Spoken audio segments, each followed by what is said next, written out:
Hey, Walt here from StogiReview.com as well as WaltonPA.com, and I am here with another video cigar review. And this time I thought I would do something a little different. Now, I guess it was 4 or 5 days ago I recorded the pilot episode of Humidor Diving, or what I was calling Humidor Diving. I've got air quotes in there. And basically I just took the, I took that dumpster diving term and applied a fun-loving kind of spin to it. And basically what I was doing was just sort of digging around in my cooler and looking for something that caught my eye. And then I would then take this cigar and review it. Or not so much review it, just kind of feature it and do something with it, because the problem became I've got all these cigars that are a couple of years old. Some of them aren't in production anymore.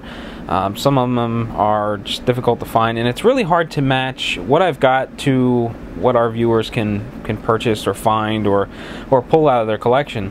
Because I don't really want to do a full-blown review on a cigar that's 3 years old, because it's not really. I don't know that it's really fair to the cigar. For one, if you go out to the store and you pick it up off the shelf, it may be just completely different from what I smoked, being from a different year or different crop, or minor blend tweak along the way. So I don't want to feature these older cigars in anything other than maybe these Humidor diving videos, where I just kind of feature them, I do a quick synopsis and move on. So anyway, I recorded this review 4 or 5 days ago, which I was calling the pilot episode, and because we had so much IPCPR coverage, the video was just kind of pushed off to the side. I never got around to doing it. I never got around to editing it and publishing it and then getting it up on the web. So whether or not that actually sees the light of day, I don't know. So in case it does, I guess we'll just call this pilot episode 2.0. But at any rate, in just a second, I'm going to flip you over to some video of me rummaging through a cooler and picking out a cigar. Now, I had to restart my computer and get things ready to go, so while this was all restarting and stuff, I went ahead and just dug around the cooler and picked out a cigar. So I know what I'm smoking, even though this kind of is improvised, if you will. So go watch me dig around the cooler, and I'm going to go ahead and light up the cigar that I picked, and then we'll come back, talk about it a little bit. I'll tell you how I came to have this cigar, maybe why it's been sitting around so long, and then maybe I'll even smoke it and talk about it. So sit tight and check out this little video clip. Alright, so here we are in my humidor, and we'll call this Humidor 1, or actually we should probably call it Humidor 4, since I have 4 of them and this is the oldest. So, inside, I guess we'll start looking for something to smoke for this video. And I really have no idea what I want to do. I guess I'll just dig around here and try to find something. And whatever kind of calls my name, I'll light up. I got some that German stuff that I was sent for samples a while back, a couple of sticks. I always toss them aside, I'm not quite sure why. Some random stuff from Philippe Gregorio. Looks like there might be 1 or 2 cigars from IPCPR in there a couple of years back. Maderos, that was pretty bad. I actually wound up smoking more of those later on, and they weren't nearly as bad. I still didn't like them a lot. A couple of Graycliffs, maybe we'll stick those to the side. I had a Graycliff the other day and it was pretty good. Berger and Argenti stuff. Cigar HC. A lot of this is like IPCPR fodder that's kind of just fallen off. I have no idea what that is, but it's got a huge water spot on it. And we'll just throw that out. Some Christoph stuff that I bought at an event.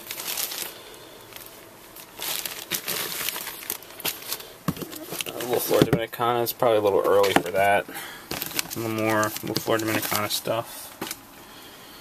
As you can see, this becomes a IPCPR sampler from Oliva. These humidors become an enormous mess. At one point in time, I had them nice and organized, and everything was neat.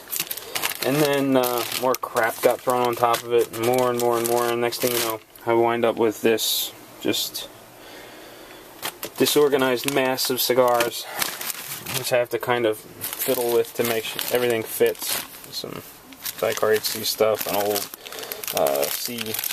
C1, I guess, from Miami cigar. This is the old Hoya de Nicaragua dark. Was it the I don't know, the dark thing, the dark Corojo, or you know, the whatever it was. That was what came out in IPCPR before the new one was released. Oh, more crap buried down in here. There's more IPCPR samples from a couple of years ago. Looks like an old Cigar Fest humidor down there. I don't even know what's inside of it. I'm sure I got that from Cigar Fest and just kind of dumped it in there at some point. So the only thing that really catches my eye so far is this is Graycliff stuff, and maybe I'll smoke one of them. Let's go with the Chataeu Grand Cru.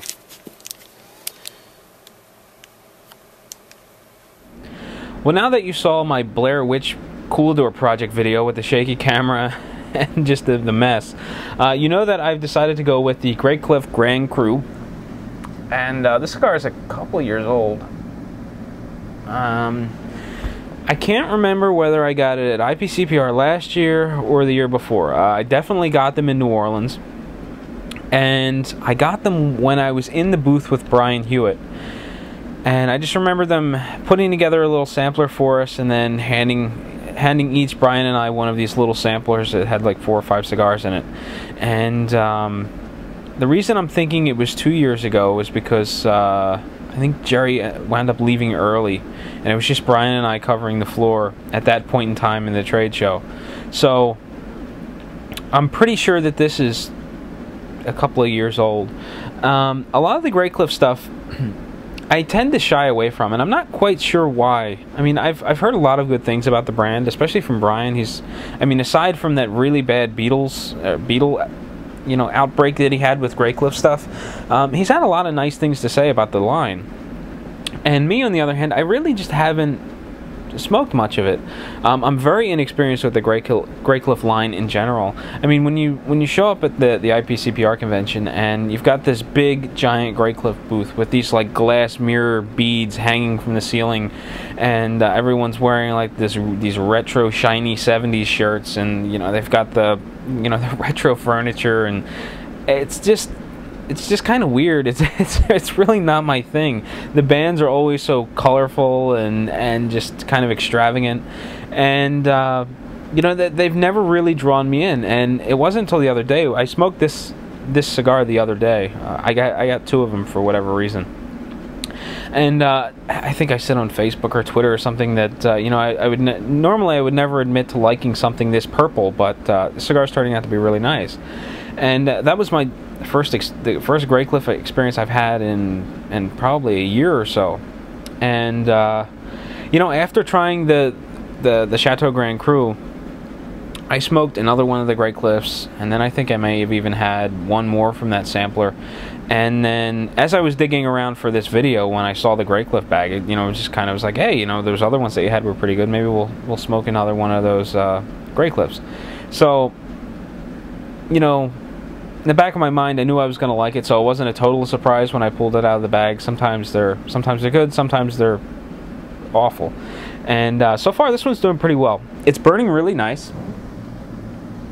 It's holding a nice compacted shape. Burn line's relatively even, a nice light ash.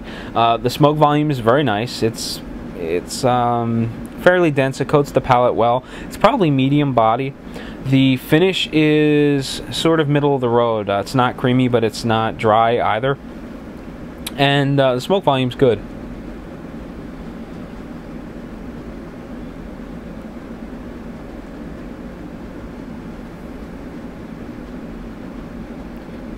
Through the sinus, I get a little bit of pepper. Across the back of the palate, I'm getting a little bit of a sweetness, and sort of encompassing the rest of the palate, there's a little bit of a salty flavor.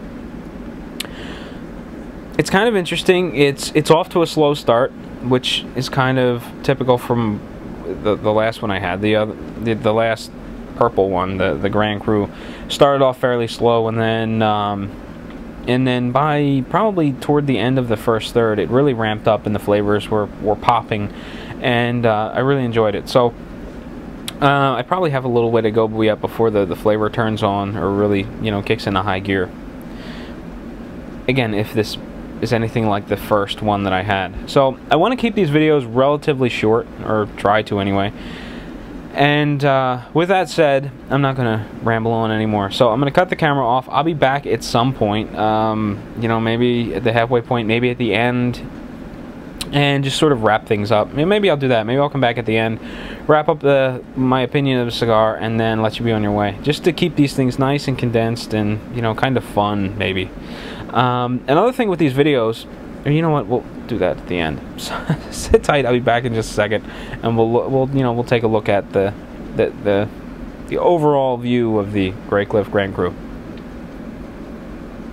Hey, I am back, and getting around to the band of my Graycliff Grand Cru. Now, I popped the first band off, and I'm going to be popping the second one off now.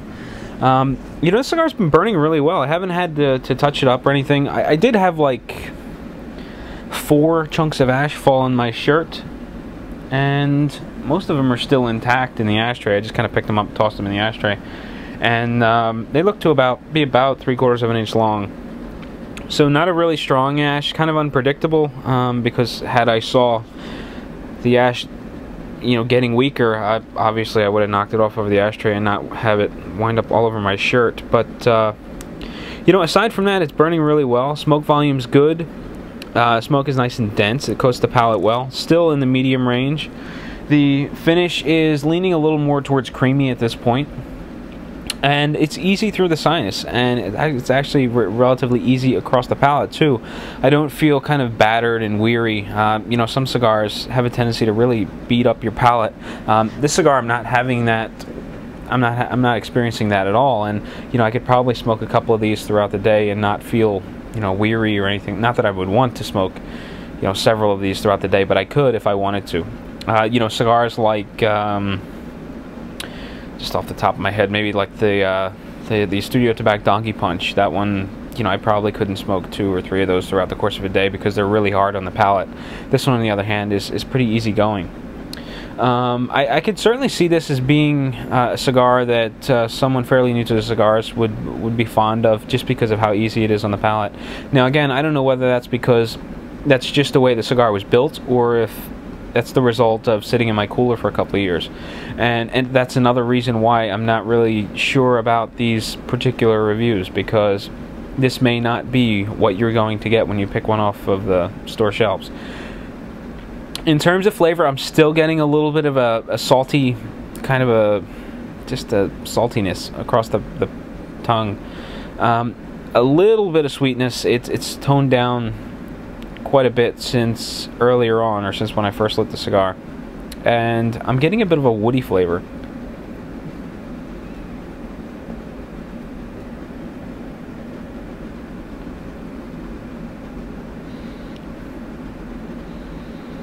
I mean, aside from that, it's really tough to discern the different flavors. Because it's been sitting a while, all those flavors seems to marry together, and you know, I've got this one unique sort of flavor where I'm able to pick elements out of it, but you know, there's not really distinct flavors jumping out at me. You know, and sometimes that's really nice in an aged cigar, and sometimes it makes it kind of boring. In this case, I'm really enjoying it, and you know, like I said earlier, I never would have admitted to liking something so purple, but you know, I really did enjoy the cigar, and it's kind of turned me onto the brand. You know, I'm interested in smoking some of the other Graycliff stuff I have. You know, I just happened to, but you know, my wallet is not looking forward to it.